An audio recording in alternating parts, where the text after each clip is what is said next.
યોજનાની અંદર જે પાણી ચાલુ કરવામાં આવેલું એ પાણી અત્યારે કાર્યરત નથી અને અમારે એ પાણી ફરીથી ચાલુ થાય એવી અમારી રજૂઆત છે।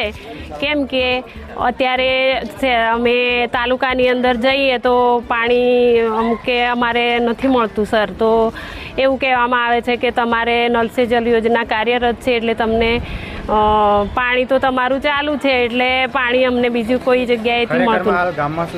ગામમાં એ સ્થિતિ કે નલ સે જલ જે સાહેબ ચકલીઓ મેળવામાં આવી છે એ ચકલીઓ આપણે પ્લાસ્ટિકની છે અને આપણે ધક્કો મારીએ ને તોય સાહેબ પડી જાય એ રીતની છે। એટલે સાહેબ હારી પાઇપો નખાવો અને જલ સે નલ પાણી ચાલુ કરો, મળવું જોઈએ, જે પહોંચતું નથી।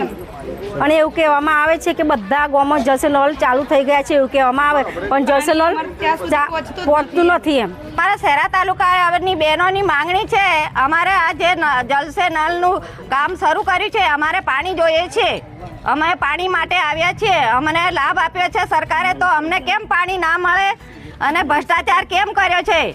એટલે અમે પાણી માટે આવ્યા છે, અમારે પાણી જોઈશે 92 ગામમાં।